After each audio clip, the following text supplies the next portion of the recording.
You were never meant to hear this. In 1815, as cannons thundered across Europe and kings plotted the fate of millions, a single family sat quietly in the shadows, not wearing crowns, not leading armies, but pulling strings you were never supposed to see.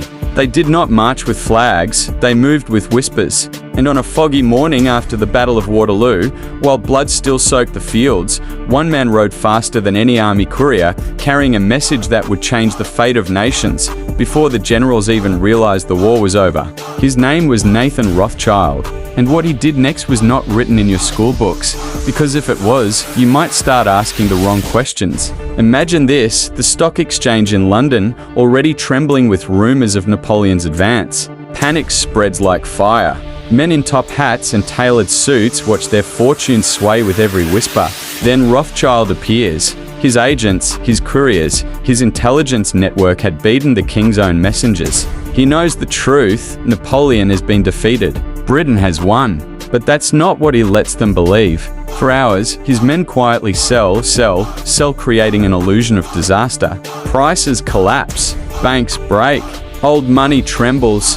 And then, when the fear reaches its peak, when the market lies bleeding on the floor, he buys everything for pennies. By the time the truth arrives, that Britain stands victorious, it's too late. The wealth of an empire has already shifted silently into Rothschild hands. This is not a conspiracy theory. This is how the modern world learned that information. Not armies wins empires. This was the moment when finance became a weapon more powerful than any cannon, and a family name became a shadow empire stretching from London to Paris, Frankfurt to Vienna. You've been told history is a story of kings, presidents, and revolutions. But the truth is darker. It's a story of those who funded them, those who decided which nations rose and which quietly starved. And tonight, we open that locked door. Step through carefully, because once you see how the Rothschilds moved behind Napoleon's fall, you'll never look at a war, a bank, or even your own paycheck the same way again. 5 brothers, 5 cities, one silent empire rising under the cloak of diplomacy and banking. While Europe bled in the early 19th century, the Rothschild patriarch Meyer Amschel was not counting bodies, he was counting opportunities. His sons were not generals, yet each commanded a front far more decisive than any battlefield. Frankfurt, London, Paris, Vienna, Naples. This was no coincidence. It was architecture, a living network of money couriers, coded letters, private messengers faster than royal dispatches. They were the first true intelligence network of modern finance. Couriers disguised as merchants. Ledgers written in a private cipher. Secrets moved in sealed packets long before telegraphs ever hummed. While monarchs trusted treaties, the Rothschilds trusted timing, and timing became their kingdom. Nathan in London mastered the bond market, the bloodline of empires. James in Paris wooed the French elite with loans they could never repay without his consent. Salomon in Vienna became the ear of the Habsburg court. Karl in Naples tightened his grip over southern trade routes, while Amschel in Frankfurt remained the anchor, the silent banker in the shadows of old Europe. And here lies the power you were never taught. Money is never neutral. A loan to a king is a leash. A bond is not just paper. It's a promise to obey. They learn to fund both sides of a conflict when necessary, because in the chaos of war, debts multiply and assets bleed into the hands of those patient enough to wait. By the time Napoleon fell, the Rothschild web did not just survive the storm, it grew fat on it. They financed governments scrambling to rebuild, controlled the flow of gold that rebuilt armies, and whispered terms that bent nations to their will. Kings still wore crowns. Parliaments still debated laws, but the invisible signature of 5 brothers often lay beneath the ink. You see, history tells you power is won with swords and flags. But real power moves like smoke. It seeps into treaties, into banks, into the invisible heartbeat of nations. The Rothschilds were not mythic demons, they were architects who understood the oldest rule. Control the money, and you control the future. Now ask yourself, if a family could reshape Europe from the shadows to centuries ago, what forces today still move unseen, above presidents, beyond parliaments, beneath the skin of every economy you touch? There's a reason the story of Waterloo still haunts the corridors of power. It wasn't just a battle. It was a blueprint. The Rothschilds mastered something far more dangerous than war: perception. In London, when Nathan played the market like a violin, it wasn't about lies. It was about timing fear. He let the public write the script for him. Rumors were the weapon. Panic was the fuse. And the truth was the explosion he controlled. Think about what that means. While soldiers died in mud and smoke, a single whisper in the right ear, a single sail on the right morning, could transfer more power than 1,000 cannons. That's not business. That's psychological warfare disguised as finance. And it worked because people trusted the system, never imagining that a handful of men could bend it with information bought, stolen, or created. The myth of the Rothschilds and Waterloo, some call it legend, others call it proof, became the foundation of a new reality. Markets are not free.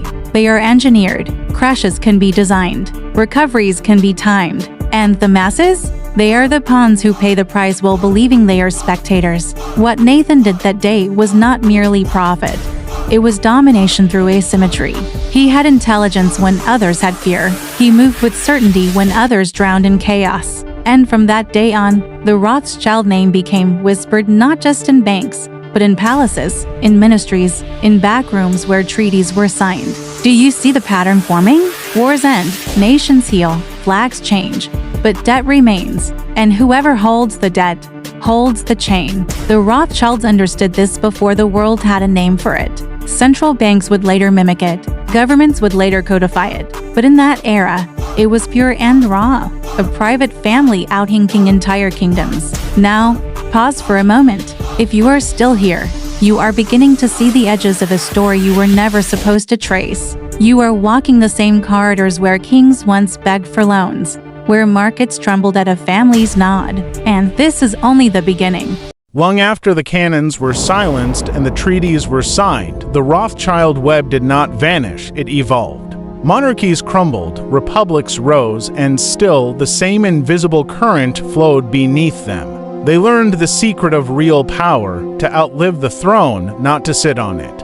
While kings gambled their dynasties on wars and revolutions, the Rothschild network wrote the terms of their survival. In London, Nathan's branch became a silent pillar of the city, financing railways, mines, and the arteries of an industrial empire. In Paris, James turned his house into the banker of emperors and builders of nations. Their influence was not always public, but it was always there.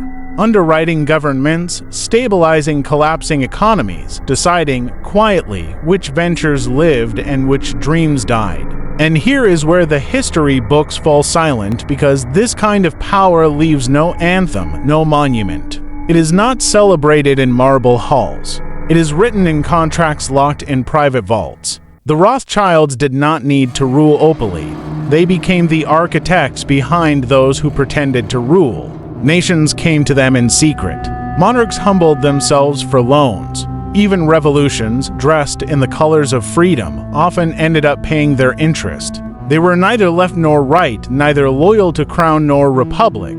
They were loyal to something colder, continuity. Because continuity ensures that wealth never truly burns, even when the cities do. And you were taught to see history as a series of accidents, brave kings, tragic wars, sudden collapses. But what if much of it was maintenance? What if behind the stage, a select few ensured that no matter who fell, the machinery remained untouched? This is the part where many turn away because the truth is heavier than the myth. It suggests that power does not change hands as often as it appears.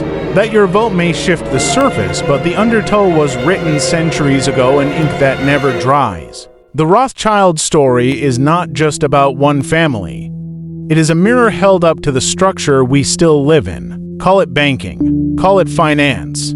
Call it what you want. It is a form of inheritance you were never invited to share. Power rarely shouts. It whispers, in signatures, in contracts, in debts that never quite die. After Waterloo, the Rothschilds didn't need an army to conquer. They had something far more enduring: obligation. When a nation borrows, it does not simply take money, it sells a fragment of its future. And those fragments, gathered piece by piece, become a crown heavier than iron. This is how empires change hands without firing a shot. A war-torn government signs a loan. A treasury, desperate to rebuild, accepts the terms. The people celebrate peace while their taxes quietly serve a new master. It is a form of conquest you were never meant to see. Invisible chains of paper and ink binding generation after generation to decisions made in smoke-filled rooms.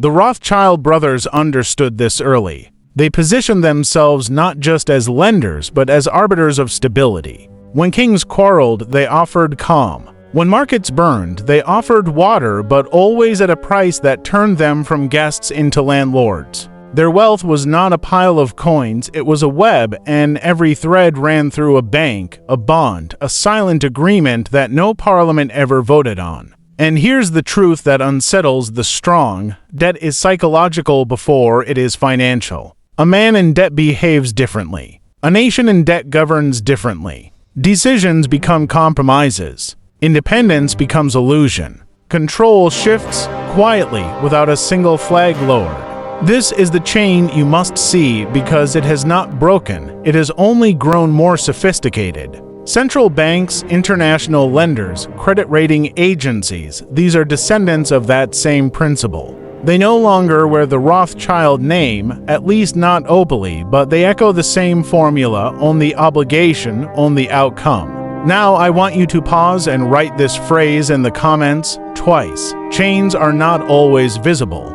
Because once you understand that truth, you stop looking for the prison in the obvious places.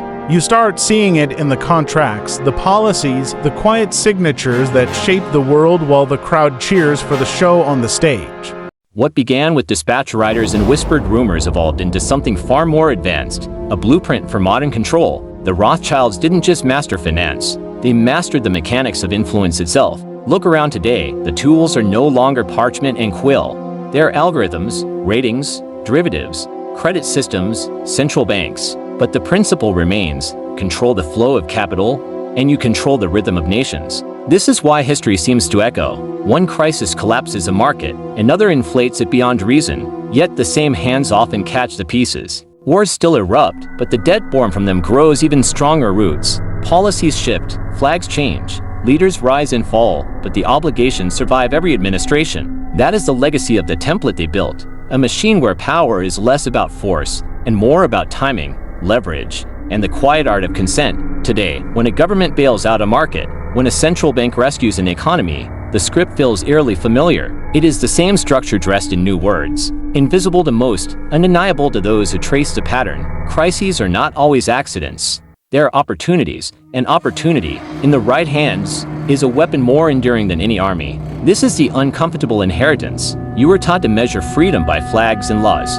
Yet the deeper chains are contractual. Debt ceilings, interest rates, liquidity injections. They sound harmless until you realize they are levers that decide whether your generation thrives or treads water. And the ones who first mastered this? They taught the world how to make a nation kneel without a single soldier crossing its border. Understand this: the Rothschilds may no longer sit in every boardroom. They may not sign every treaty or whisper into every president's ear, but the architecture they built, the fusion of finance, state, and narrative, remains the operating system of power. You live inside it. Your savings move within it. Your crises are calculated on its terms. The myth is not that they were powerful. The myth is that their era ended. There is a moment in every man's life when the curtain slips, and the theater of history no longer entertains, it accuses. If you have followed this path to its end, then you already sense it. The world you were raised to believe in is not the world that exists. It is a stage dressed in laws, elections, revolutions, and treaties. But beneath that stage runs the same ancient wiring: debt as leash, narrative as collar, control disguised as order. The Rothschilds are not ghosts in a fable. They are architects of a template that still governs the shape of your days. You wake, you work, you save, you borrow, you age, and all of it moves within a lattice designed long before your birth. Nations still play the same game. A crisis here, a rescue there. The promise of progress always dangled just far enough to keep the crowd reaching. But the architecture rarely shifts, because it does not need to. It was built to outlast you. This is where the descent stops feeling like history and starts feeling like a mirror, because now the question is not what did they do, it is what will you do. Knowing this, knowledge like this does not make you comfortable. It should make you restless. It should make you see how easily outrage is bought, how cheaply loyalty is rented, how rarely true power shows its face. And this is where transformation begins. Not in fear, but in awareness. Men who understand the roots of power stop chasing its shadows. They build differently. They borrow differently. They invest with their eyes open, not in markets, but in themselves, their skills, their independence, their ability to walk outside the lines drawn for them. If this truth strikes a chord in you, write this phrase twice in the comments. The stage is a cage, because the act of seeing the cage is the first step toward leaving it. The family that outsmarted Napoleon did more than win a war. They wrote a manual for invisible empire, and that manual was copied, expanded, institutionalized. It runs through your banks, your debts, your crises, your rescues. You were never meant to hold it in your hands, but now, a part of it is in your mind, and that is where the real war begins.